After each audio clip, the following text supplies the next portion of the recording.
আসসালামু আলাইকুম ওয়ারাহমাতুল্লাহি ওয়াবারাকাতুহু। প্রিয় দিনী ভাই ও বোনেরা, আশা করছি মহান রব্বুল আলামিনের অশেষ রহমতে আপনারা সবাই ভালো ও সুস্থ আছেন। আজ আমরা এমন একটি বিষয় নিয়ে আলোচনা করতে যাচ্ছি যা শুনলে প্রতিটি মুমিনের অন্তর কেঁপে ওঠে, চোখের কোণে জল চলে আসে। সেই দিনটির হল হাসর। একটিমাত্র শব্দ, কিন্তু এর ভয়াবহতা ও ব্যাপকতা মহাকাশের চেয়েও বিশাল। হাসর কি? এক মহা সমাবেশের ধারণা। হাসর শব্দের আবিধানিক অর্থ হল বিক্ষিপ্ত বস্তুসমূহকে এক স্থানে একত্রিত করা, কিন্তু শরীয়তের পরিভাষায় হাসর বলতে কিয়ামতের দিন সকল সৃষ্টিকে তাদের জীবনের হিসাব ও প্রতিদান দেওয়ার জন্য এক বিশাল প্রান্তরে সমবেত করাকে বোঝায়। এটি কোনো সাধারণ সভা নয়, এটি হবে মহাবিশ্বের শুরু থেকে শেষ পর্যন্ত আসা কোটি কোটি মানুষের এক বিশাল মহাসমাবেশ। পবিত্র কোরআনে আল্লাহ তাআলা এই দিবসকে সমাবেশ দিবস বা ইয়াউমুল জামা বলে আখ্যায়িত করেছেন।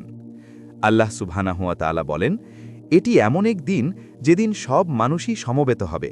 সেই দিনটি হবে উপস্থিতির দিন। সূরা হুদ ১০৩ নম্বর আয়াত।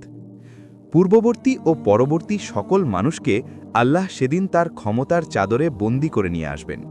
মানুষ যেখানেই মৃত্যুবরণ করুক না কেন, মাটির গভীরে দাফন হোক, সাগরের নীল জলরাশিতে বিলীন হোক, কিংবা আগুনে পুড়ে ছাই হয়ে বাতাসে উড়ে যাক, আল্লাহর হুকুমে প্রতিটি অণু পরমাণু আবার জীবিত হবে। আল্লাহ বলেন, তোমরা যেখানেই থাকো না কেন, আল্লাহ অবশ্যই তোমাদের সমবেত করবেন। নিশ্চয়ই আল্লাহ সকল বিষয়ে ক্ষমতাবান। সূরা বাকারা ১৪৮ নম্বর আয়াত। হাসরের ময়দানের ভৌগোলিক চিত্র। হাসরের ময়দানটি দেখতে কেমন হবে?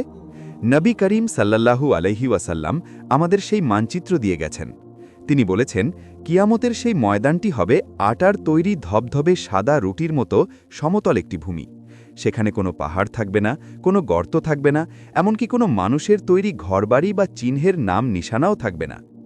রাসূলুল্লাহ সাল্লাল্লাহু আলাইহি ওয়াসাল্লাম শামের অর্থাৎ বর্তমান সিরিয়া এলাকার দিকে ইশারা করে বলেছিলেন, এই দিকেই তোমাদের সমবেত করা হবে।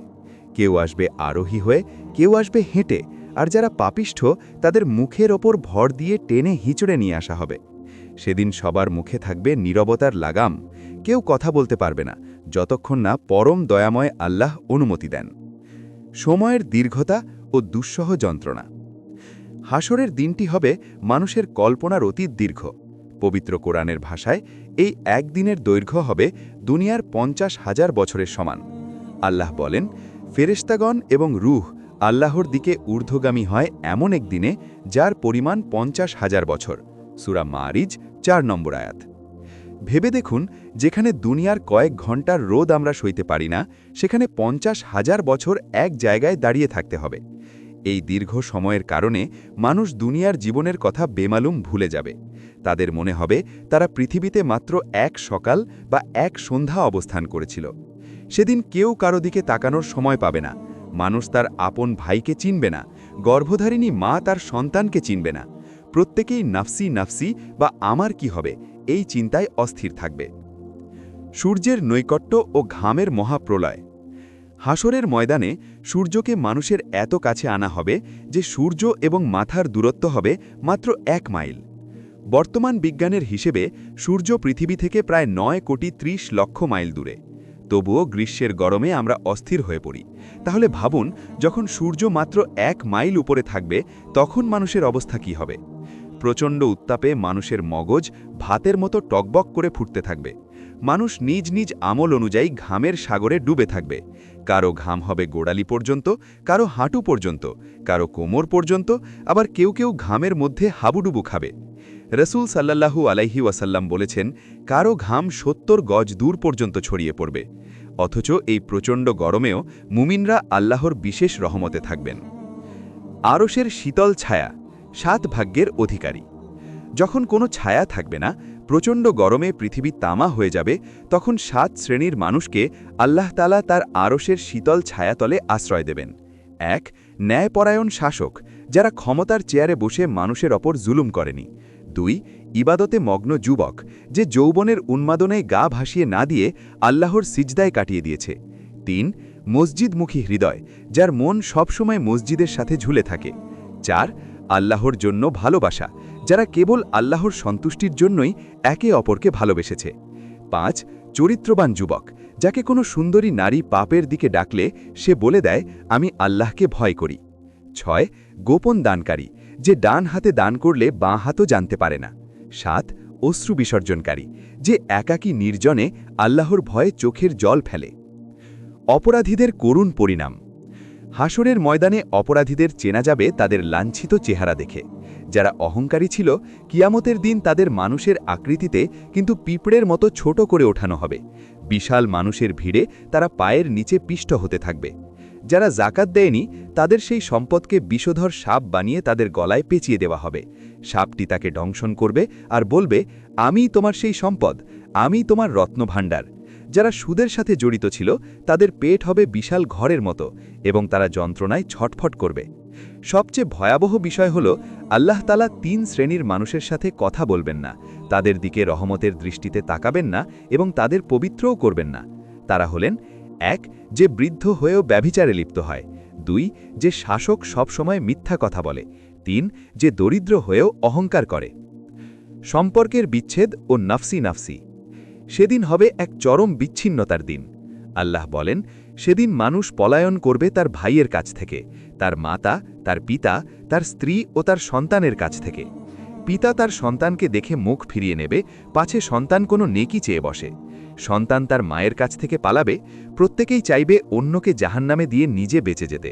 এমনকি পাপিষ্ঠরা তাদের প্রিয় সন্তানদের বিনিময়ে বা ফিদিয়া দিয়েও হলেও আযাব থেকে বাঁচতে চাইবে, কিন্তু সেদিন আল্লাহর পাকড়াও থেকে বাঁচার কোনো পথ থাকবে না। নবী মোহাম্মদের শাফাআত ও হাউজে কাউসার। হাসরের ময়দানের এই ভয়াবহতা যখন চরমে পৌঁছাবে, তখন মানুষ আদম আলাইহিসসালাম, নূহ আলাইহিসসালাম, ইব্রাহিম আলাইহিসসালাম, মুসা আলাইহিসসালাম এবং ঈসা আলাইহিসসালামের কাছে যাবেন বিচারের সুপারিশ করার জন্য। কিন্তু সবাই বলবেন, আজ আমি নিজের চিন্তায় অস্থির, তোমরা অন্য কারো কাছে যাও। অবশেষে সকল মানুষ আসবে আমাদের প্রিয় নবী মোহাম্মদের কাছে। তিনি বলবেন, আনা লাহা, অর্থাৎ আমি সুপারিশের জন্য। তিনি আল্লাহর আরশের নিচে সিজদায় পড়ে কাঁদবেন। আল্লাহ বলবেন, হে মোহাম্মদ, মাথা ওঠান, আপনি যা চাইবেন তা দেওয়া হবে। নবীর সুপারিশেই সেদিন হিসাব নিকাশ শুরু হবে। তিনি তার উম্মতদের অজুর অঙ্গগুলোর নূর দেখে চিনে নেবেন এবং হাউজে কাউসার থেকে পানি পান করাবেন। হিসাব নিকাশ ও আমলনামা বিতরণ। হাসরের ময়দানে হঠাৎ করে আকাশ বিদীর্ণ হবে এবং ফেরেশতারা সারিবদ্ধভাবে নেমে আসবেন। আল্লাহর আরশকে 8 জন ফেরেশতা বহন করে নিয়ে আসবেন। শুরু হবে চূড়ান্ত বিচার। মানুষের হাতে আমলনামা তুলে দেওয়া হবে। যাদের ডান হাতে আমলনামা দেওয়া হবে, তারা আনন্দে আত্মহারা হয়ে বলবে, দেখো আমার আমলনামা পড়ো। আর যাদের বাঁ হাতে বা পিঠের পেছন দিয়ে আমলনামা দেওয়া হবে, তারা আর্তনাদ করে বলবে, হায়, আমাকে যদি এই আমলনামা না দেওয়া হতো। সেদিন মানুষের মুখ সিল করে দেওয়া হবে। হাত কথা বলবে, পা সাক্ষ্য দেবে তারা দুনিয়াতে কি করেছিল। একটি পিঁপড়ের পরিমাণ ভালো কাজ বা মন্দ কাজ সেদিন বাদ যাবে না। এবার আসুন উপসংহার ও আমাদের করণীয়।